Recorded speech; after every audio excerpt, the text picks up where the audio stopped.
في ناس كتير ربنا خلقهم عشان يعيشوا حياة مختلفة، مش شبه اللي حواليهم، مش بيمشوا مع القطيع، دايما دماغهم رايحة في حتة تانية. الناس دي بيكون عندهم علامات واضحة بتقول انهم مش عاديين،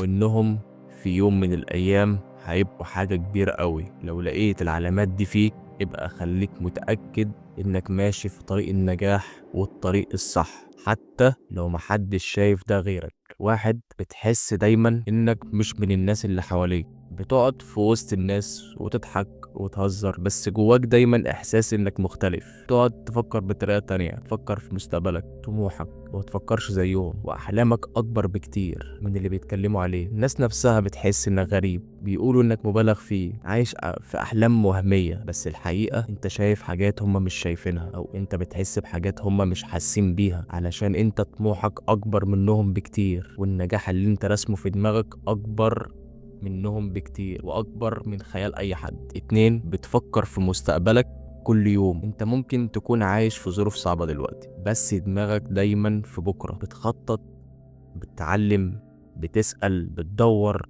بتجهز نفسك للحظة اللي الفرصة هتيجي فيها. انت مش مستني حد، ولا انت بتلوم الظروف، ولا انت بتلوم حد. انت بتبني نفسك بنفسك، وانت بتبني نفسك في الخفاء. تعرف الناس اللي بتنجح هم اللي اشتغلوا على انفسهم، محدش ساعدهم. 3، عندك احساس جواك بيقول انك هتنجح وهتبقى حاجة كبيرة. ده احساس جواك حتى لو كل حاجة ضدك، حتى لو وقعت مليون مرة، جواك دايما في صوت بيقولك انا مش هفضل كده، انا ليا حاجة كبيرة في الدنيا دي، انا مش هعيش قليل، انا حاسس ان انا هبقى حاجة كبيرة. الصوت ده مش عند كل الناس، ده رزق من ربنا، ودايما بيكون علامة ان ليك مستقبل كبير. بجد الناس اللي بتسعى وبتشتغل حتى لو مروا بايه، كل مكان فيه صعوبات وفي كل مكان فيه مشاكل، بس جواه فيه حاجة كده بيتخليه يتحرك عشانها، حاجة كده جواه ان ربنا بيقول له انا معاك، كمل، هتوصل، هتنجح. وننتقل للنقطة التانية، وهي مش بترضى بالقليل.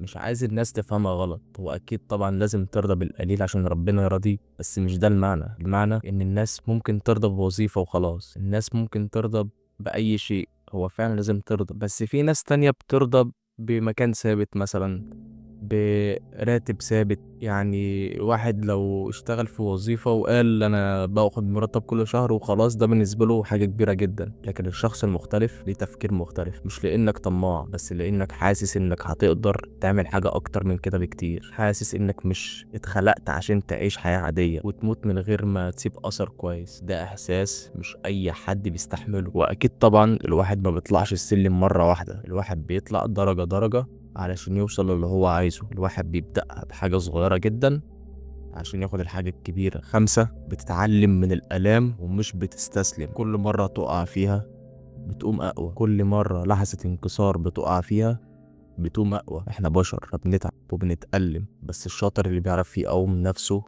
في اللحظة دي، ما يسيبش الدنيا بايظة. كل وجع، كل إحباط بيزودك طاقة، أكيد مش طاقة إيجابية، أكيد طاقة اللي بتخليك أقوى، بتخليك شخص عندك بتعرف تتعامل مع الناس ازاي، بتعرف تتعامل مع المشاكل ازاي، عشان يخلق منك إنسان قوي بيعرف يواجه.